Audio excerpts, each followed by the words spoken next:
I'm excited to announce the opening of a new Facebook community for the Master Your Mindset, Master Your Life podcast. And this is to get a group of like minded individuals to get together, to push themselves, to actually hold each other accountable, and to level up their lives. I talk about making a positive impact in the world, and this is how I'm hoping to do that. So if you're interested in joining, jump on Facebook, look for Master Your Mindset, Master Your Life, and see if you can join the group. Otherwise, drop me a DM on Instagram at just.live.coaching and I'll send you the link.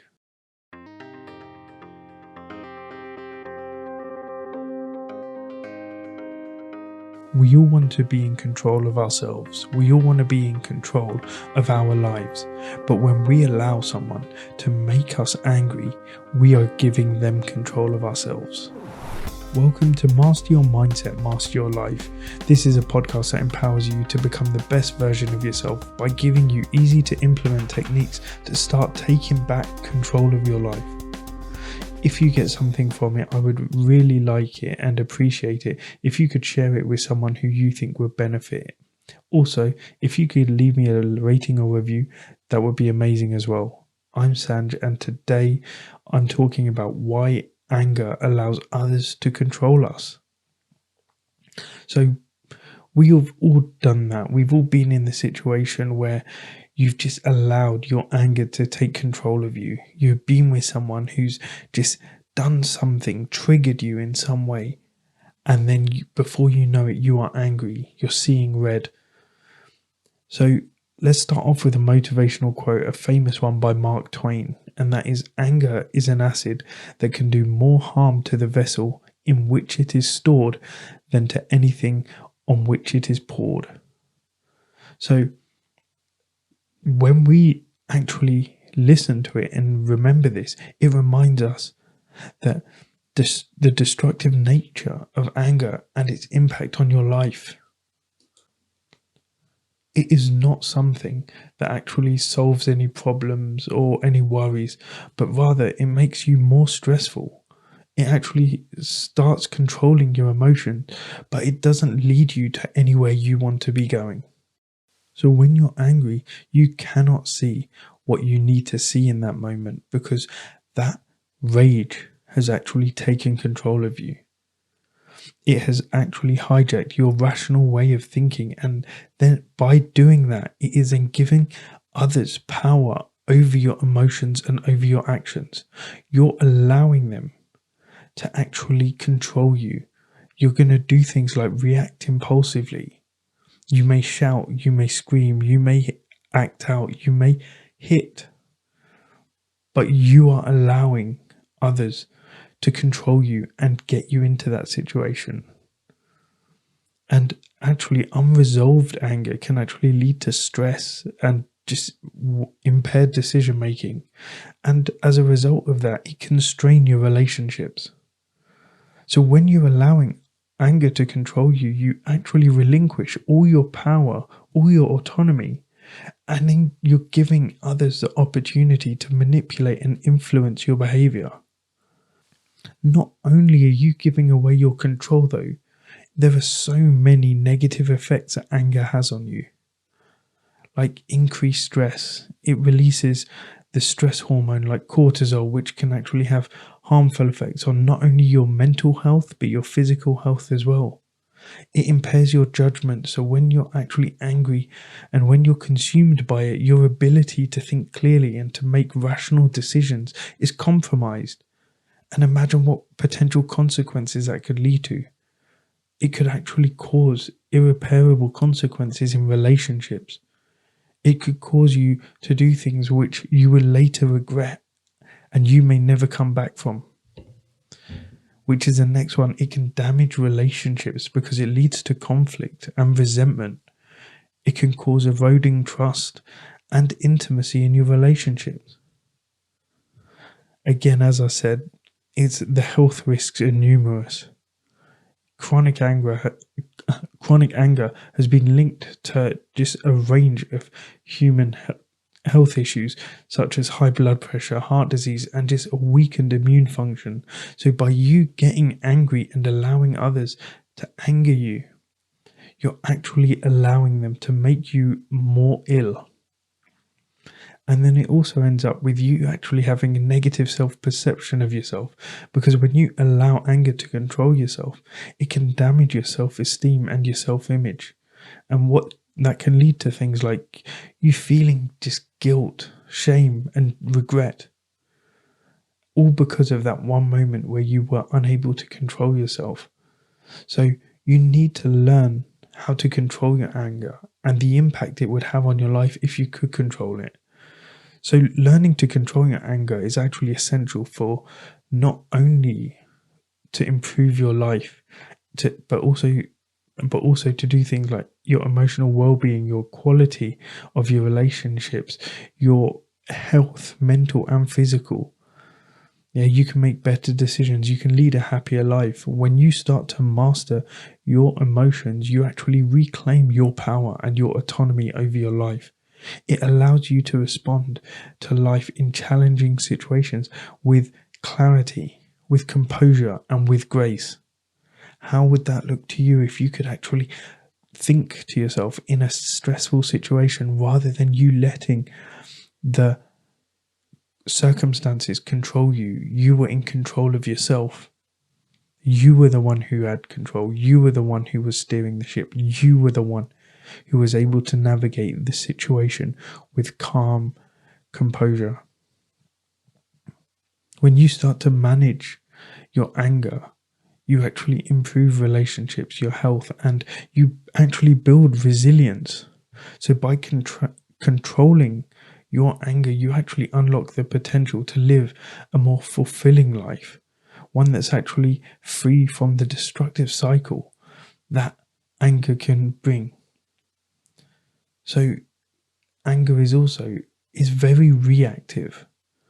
It's one of those things where you actually need to know why you are feeling anger, because anger will be something that someone will say the slightest thing and they will make you see red.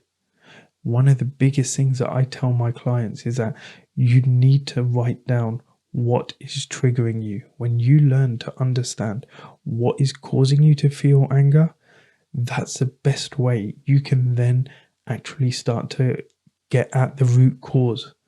You're not just masking your feeling, you're getting to the root of what is causing it.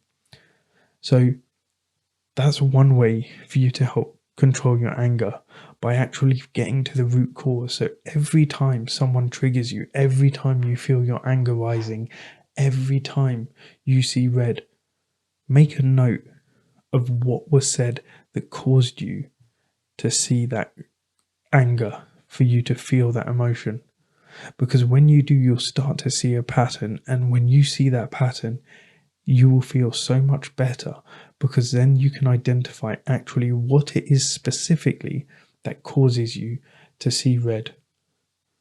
The next one is to do something like deep breathing and mindfulness, because when you practice deep breathing, it helps you calm your mind and body when you feel your anger rising. So this one is more of a reactive feeling when you feel yourself getting stressed, when you feel that anger coming. So do some deep breathing and mindfulness. Yeah, be in the present moment, observe your breath, take longer breaths out than you do in, because that will help calm you down, it will help relax you, bring you to a more peaceful state. So it will stop you from reacting impulsively. The next one is challenge those thoughts that actually fuel your anger, and actually think, what is the other perspective of looking at it? When you actually challenge them and you think, actually, although this can anger me, but what is it showing me about myself? You actually allow yourself to challenge those angry thoughts. Why is it making you angry? Yeah, you actually get to see another perspective. Next one is to learn to communicate more effectively. When you practice active listening and assertive expression to express your feelings and needs, it means you're calm and you're collected, and you still get your point across assertively.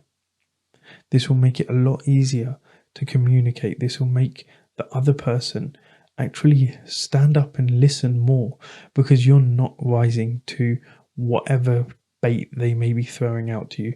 You're not rising, and they're not getting a rise out of you because you're still behaving in a calm, cool, collected manner. And then the final way in which you can control your anger is actually find healthy ways to release that pent up anger and frustrations, such as exercise, creative expressions, and one of the best ones that you can do is journaling. When you start to write things down when you're feeling angry, it's a massive change, because you allow all that expression within you, all that emotion within you, to be expressed on paper. So, are you allowing anger to control you? Are you allowing other people to get you angry and are giving them the power over you? And are you ready to start taking control of your emotions and your responses? Remember, there's a thing as reacting and responding. When you react, it's impulsive. It may not come out the way you want. It may not be kind. It may not be well thought out. Reacting is impulsive. Responding is that you've taken a second to actually compose yourself before you say something, before you respond, before you answer. So when you're actually in that situation, give yourself that second. Allow yourself to take a minute just to calm your anger before you respond, before you say anything. Because when you've given yourself that second, you will come out a lot better off. You will not say things that you regret. You will not do things that you wish you could take back. Yeah, so by mastering your anger, you reclaim your power and autonomy. You allow yourself to actually start to navigate life's challenges with grace, with resilience. Yeah, so choose peace over anger. Remember, when you start doing that, you need to change your mindset when it comes to anger. You need to realize that actually anger is not a productive emotion. It doesn't get you anywhere. It doesn't actually change anything other than increase your stress and your emotional turmoil. As I always say, my mission is to make a positive impact on this world, and I sincerely hope you can help me do that by liking, by following, and by sharing this podcast with others. Remember, your mindset shapes your reality. So when you master it, you will master your life. So until next time, keep seeking, keep growing, and keep mastering your mindset to master your life. Thank you.